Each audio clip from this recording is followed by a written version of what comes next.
purpose. And that's what we really focus on within our community, which is Christian entrepreneurs building your business with purpose. Because so many people build business because they want freedom. They believe freedom, business is the source of freedom. They want money. They believe business is their provider. And money is great. Having freedom in your schedule is awesome. Being able to travel at a moment's notice is great. But I know that my profit, I know that my provider, I know that my freedom comes from one place, and that's Christ. That's right. And so does my purpose. And so I want to build, and I know several other people, hundreds, thousands of people in this community want to build business, not just for profit, although that's good, but for purpose. They want to create impact in the world. They want to change people's lives. And that's why I coach. That's why I help people land high-ticket clients, because so many people right now are struggling to land $100 clients, $200 clients, $500 clients because of the money relationship, the toxic relationship they have with money, because they've been taught, maybe even in church, money is evil. Right. When the reality is money only becomes evil when it becomes our provider, when we put our trust in it. But when we have trust in God, God's going to provide what we need to do his will, and money just becomes the tool at that point. And so I help people overcome that toxic relationship they have with money so they can land higher ticket clients and be able to do work they love.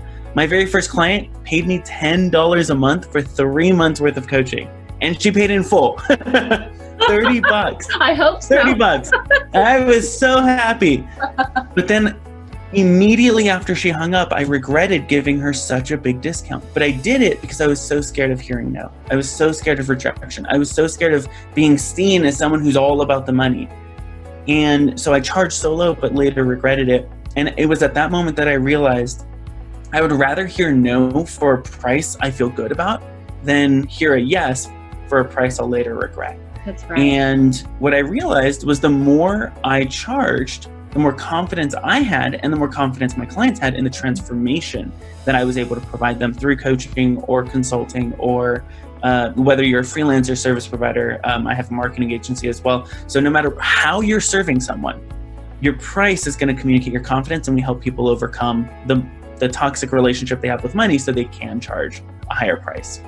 Yeah, I love that. And Shawn, and I was telling him prior to the actual recording of our podcast right now, is that I was looking at one of his videos on his website, and he was talking about how he knew he had to go to this conference and it would cost $5,000 to go, and how he did it. Can you just share a little bit, briefly, that story and how that catapulted you into entrepreneurship? Yeah, a lot of people think they have to build business by themselves. They have a hard time asking for help, and that was me. I thought, I got this. I'll just read the books. I'll listen to the podcast, but I'll do it all on my own. And I remember God spoke to me, and he said, no, I've never called you to do life alone. You were never called to do life alone, whether that's in business, in life, in ministry, yes, whatever it is. Yes. I believe God always starts with a minister, but he always ends with a ministry. Yeah. He starts with a leader, but he ends with a team. And so I knew I needed to be around people who knew a whole lot more than I did about business. Because look, I had a ministry job. I was working full-time in ministry, which meant I didn't get paid very well. I was barely making minimum wage, and I knew I needed to be around the people who knew more than I did. So I went and I looked for a business conference, and I searched online, and I found one that was perfect for me. I mean, it said startup. It described exactly where I was and how it would help me. So I went to go buy a ticket, and like you said, Edna, the lowest ticket, not like the platinum, the lowest ticket was $5,000. Yeah. And I thought, oh man, there's no way I can do this. But I remember God spoke to me, and he said, you may not have the resources, but you can be resourceful. That's right. And I said, oh, okay. So I went and I scoured their website, and I found like a random support email, and I emailed them and I said, hey, I can't afford the ticket, but if you guys are accepting volunteers, I'll move tables. I'll help with registration. I'll greet, I'll shake hands. I'll do whatever you need me to do. And so they emailed me back and they said, okay, Shawn, yeah, come on down. We'll have you volunteer. So I went, and I went to go get directions, and I didn't realize the conference was actually 8 hours away from where I lived. And so I was like, okay, well, I can't afford a plane ticket because, again, I didn't have the resources, but I decided I'm going to be resourceful, and God empowered me to be resourceful. So I went to go speak to my parents. At that time, I was about 18, 19. And I said, please take me. Let's drive. And my stepdad at the time said, absolutely, let's do it. I want to support your dream. And so we drove 8 hours. We rented a really bad motel. I mean, I can remember the smell to this day of that room. It was just not good. So I volunteer, and like I said, I was working in full-time ministry at the time as a media director. So it was a really big church, and we would do like the cameras and the testimonial videos and announcement videos and like the PowerPoints on the screen. So I knew production.